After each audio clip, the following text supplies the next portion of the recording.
Gracious God, may the words of our mouths and the meditations of all of our hearts be acceptable in your sight, our rock and our Redeemer. Amen. I love good, familiar stories. Books or short stories or movies that you know well. Every time I revisit some of those stories, they often are familiar, but every now and then they speak something new. There's something I hadn't noticed before in a story. Almost every time, Dead Poets Society is one of those stories that if I see that movie on TV, I almost always stop. Every now and then I'll just go search it out and watch it. And almost always I see something new in that movie that I hadn't noticed before. I read last night, Horton Hears a Who. Great book. And almost every time I read that or any other Dr. Seuss, there's something new. Sometimes it's profound and sometimes it's a little less so. But there's almost always something new that I can learn in that familiar story.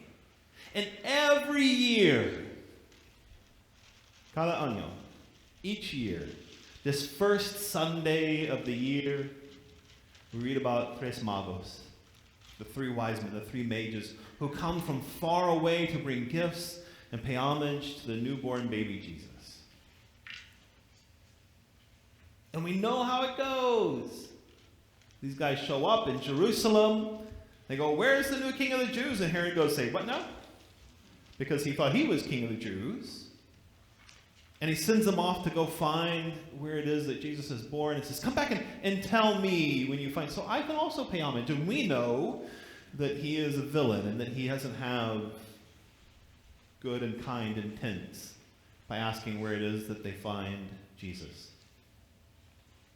They bring the gifts when they show up in the house with gold and frankincense and myrrh, and then they're warned in a dream, and so they go home. They violate the king's orders. They break the law. And they go home by another way. We know the story. But sometimes it helps us to hear, sometimes we hear something new in a familiar story.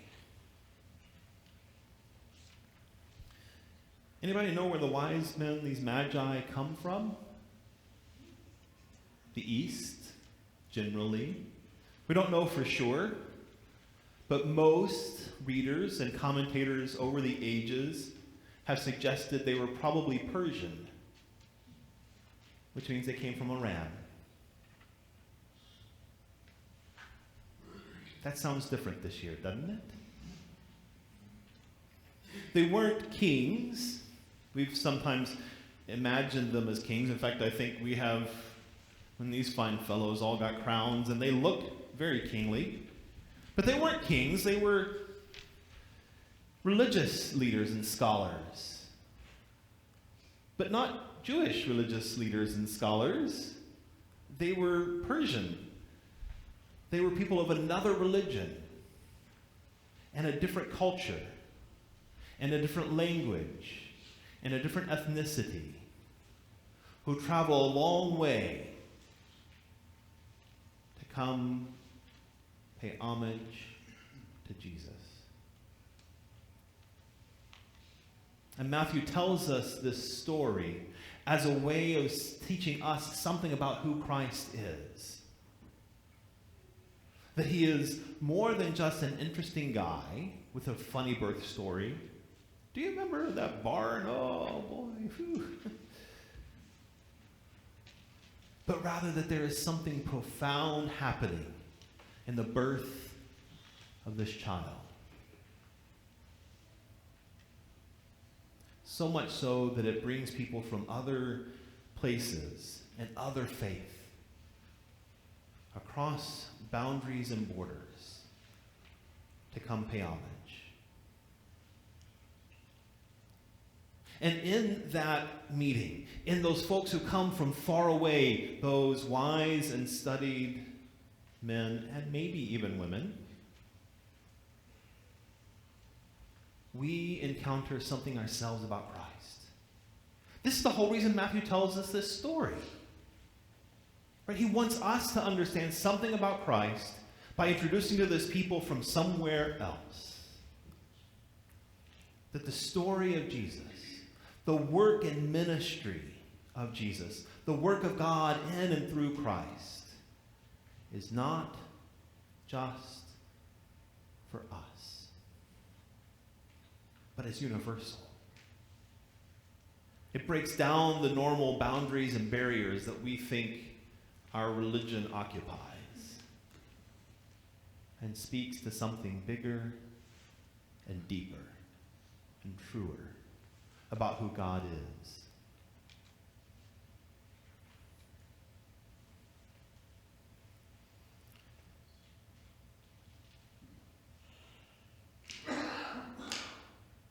It's hard, isn't it, to sing Spanish if you're not a Spanish speaker? See? That's muy difícil. I will tell you, just so you know that you're doing all right, that when we practice Tres Magos, Jorge and Fernando find it muy difícil also. It's a hard song for Spanish speakers, okay? So it's not just you, all right? Charlie even had to spend a couple of minutes. Oh, yeah, okay. It's a funny rhythm. It's musically weird. It's a hard song. And for those of us who grew up speaking English, it's hard to learn to speak and sing in Spanish. And if you grow up speaking Spanish, es muy difícil to learn to speak English and to sing in English. See? See? It's very hard. Because English is a stupid language. It's beautiful. I love it. But it is not consistent. Everything is an exception to the rule, it seems. I'm before E except after C, unless your neighbor Keith asks for something.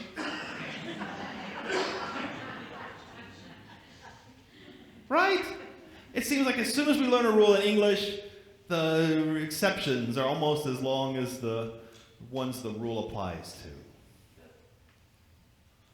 And it's not just the language. There are all kinds of borders and boundaries and barriers and practices and ideas and beliefs that we work to understand and negotiate together. When we cross cultural boundaries. And it is not easy. Right? It's difícil. It is hard. And I don't want to lie to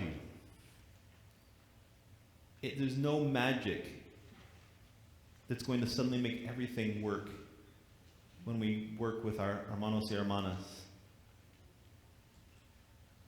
There's no secret that you can learn that's suddenly oh, now it all works. It is just hard work always. It gets easier parts of it, and there are along the way lots of epiphanies about how things work and why people understand things differently. One of the things that clicked for me this year finally is that if you try to translate Christmas Eve into Spanish, it doesn't make sense. But if you say Noche Buena, the beautiful night, the good night, Noche Buena, that's Christmas Eve in Espanol. Noche Buena, see? I also learned that magos y mangos sound very much alike. I know. Tres mangos y lata, me gustan los mangos. Right? Right. There are epiphanies, small epiphanies along the way. I wish you could have been here the night on Wednesday night a few weeks back as we were practicing with the guitars and the choir, getting ready for Tres Magos, because I'm sitting next to Fernando and he leans over and he says, Tres Mangos. And then he and Jorge and I are just cracking up and busting out. We're trying to, and Betty is trying very hard to help us learn this song, and she just starts what what is so funny about Tres Mangos? I'm like, Mangos! It's mangoes! It's 3 mangoes! Rolling across the desert to go to Bethlehem. It's so fun! There are epiphanies along the way as we cross those borders and boundaries to get to know and work together to make something new. And it would be so tempting, wouldn't it? To stop when it gets hard. I don't imagine that those magi coming from Persia to Bethlehem had an easy trip. It's a long way, and it's a difficult place to travel. But they went because Christ had something they needed to experience. It would be tempting for us to stop when the going gets hard. But we have wisdom to learn from those who come from far away. And we have wisdom to share with others. We meet Christ in new ways when we meet Christ in the face of people who are different than us. We experience Christ in new ways when we hear Christ speaking Spanish or English. We experience Christ in new ways when we cross the borders and the boundaries and the barriers that divide us. We have so much to learn of Christ from one another. I have no idea what the next year looks like. For the United Methodist Church, I mean, seriously, no idea. Or for our congregation, as we work more and more together to see if a new thing is happening. Una iglesia en 2 lenguas, a church in 2 languages. But I know that as we cross those boundaries and borders, as we make the difficult journey, we will find Christ in new ways. And that, my brothers and sisters, is God's good news. Thanks be to God.